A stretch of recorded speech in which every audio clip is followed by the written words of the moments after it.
your reaction to what we saw?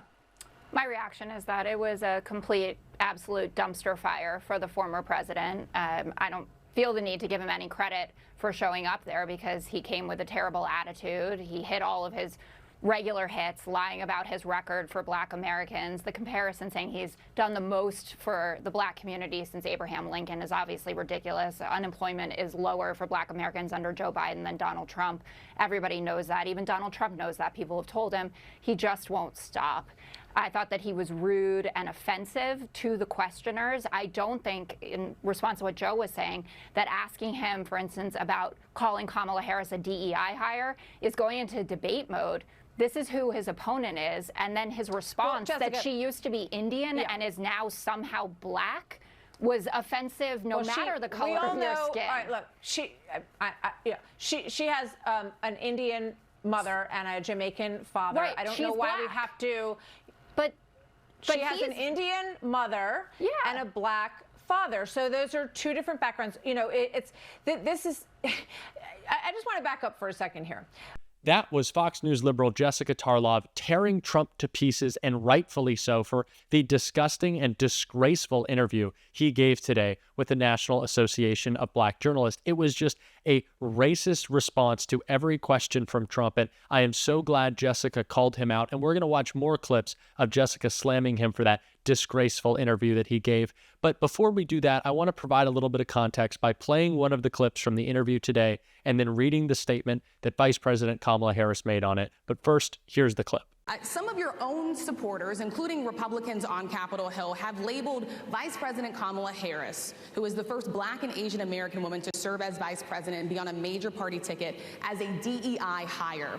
Is that acceptable language to you? And will you tell those Republicans and those supporters to stop it? How do you define DEI? Go ahead. How do you define diversity, equity, and inclusion? Okay, yeah, go ahead. Is that what your definition? That is give me a definition then. Would you give me a definition DEI. of that?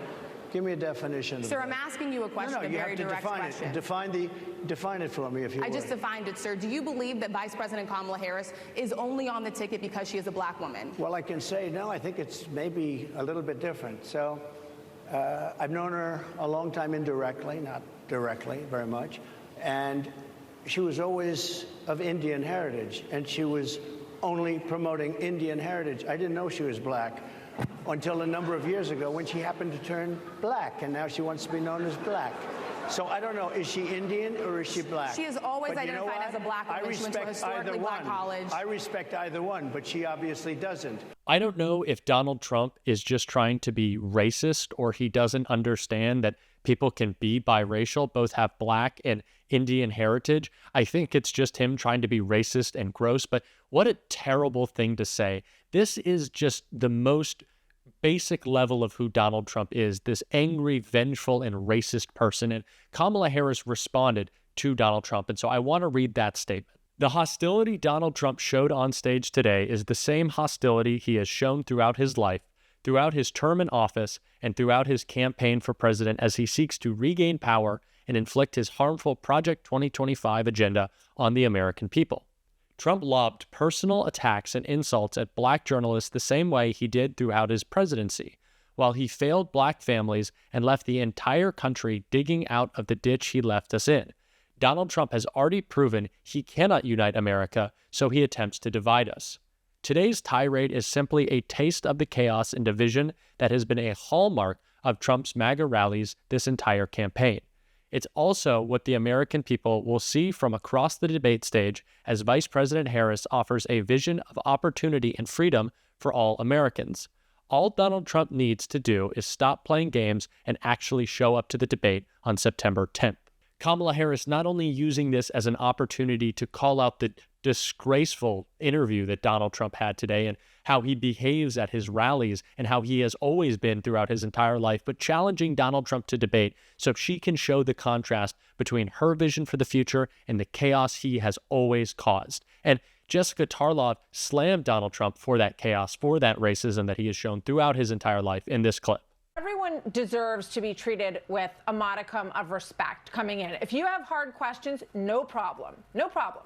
You know, you can go at them as much as you want. But I was actually shocked that, you know, he got up and shook her hand at the end. I thought that was, you know, gracious of him, given the top of this, Jessica, which was just unnecessary. Well, I think that what the questioners were transposing was the sentiment that a majority of Black Americans feel towards former President Donald Trump. This is somebody whose overtures to the Black community have consisted of things like, you know, I'm in the sneaker business and they'll love that. Or I have more convictions now that I'm a felon, maybe Blacks will like me more. So I understand the standoffishness, and I think it's great that he went and did it and that people could see it unfiltered, how he actually thinks about these issues, how he thinks about his own record, how he talks about other Black Americans. That's all crucial for this audience to see, and it will be projected far and wide. I find it hilarious, if it wasn't so sad, that Fox is trying to defend Donald Trump in this interview, that they're trying to say a journalist asking him tough questions is reason enough for him to attack her personally. Donald Trump takes everything personally. He is a whiny little child, and he wants to get upset at simple questions asked by a journalist of someone who's trying to run for president. And obviously, Donald Trump can't handle that. We've seen it throughout his entire campaign in 2016 and 2020 and now in 2024. And we saw it during his presidency. That statement from Kamala Harris said it all. This man is completely unfit. How could we allow him back in the White House? It's frankly absurd to think that we are even at this point again where Donald Trump is the Republican nominee for president for a third time.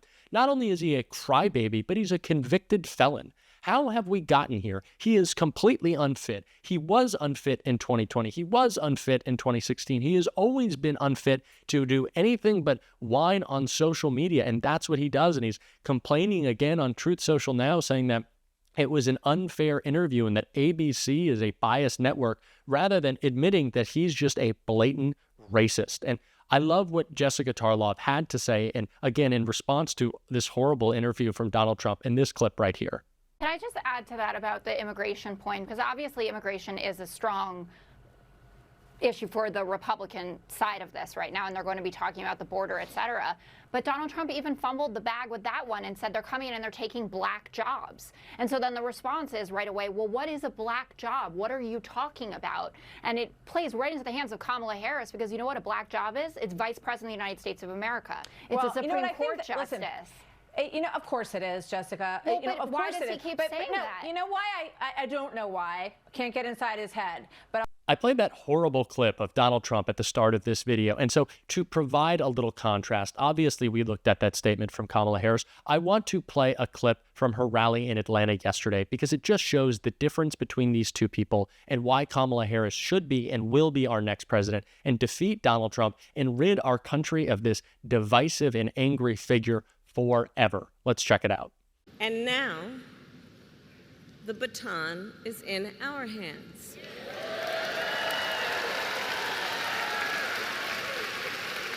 Each and every one of us. And we love our country. We love our country. And I believe it is the highest form of patriotism to fight for the ideals of our country.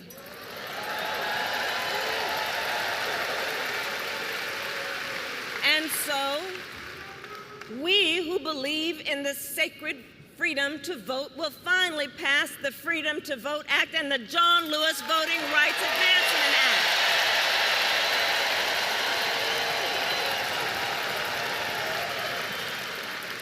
We who believe in the freedom to live safe from gun violence will finally pass universal background checks, red flag laws, and an assault weapons ban.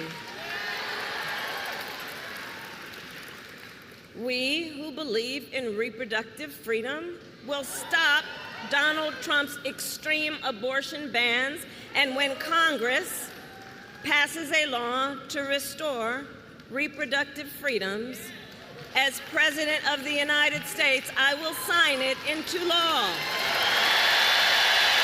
That is a vision for the future that I can get behind, and I hope you can as well. And if you want to support that vision, if you want to support a movement that is behind Kamala Harris and is calling out MAGA every day, make sure that you hit that subscribe button. This channel is new, but we are growing so fast. And if you could subscribe, it would really mean the world to me. And as always, make sure to leave a like on this video. Hit that thumbs up if you enjoyed it. It really goes a long way in supporting our channel. And until next time, I'll see you soon.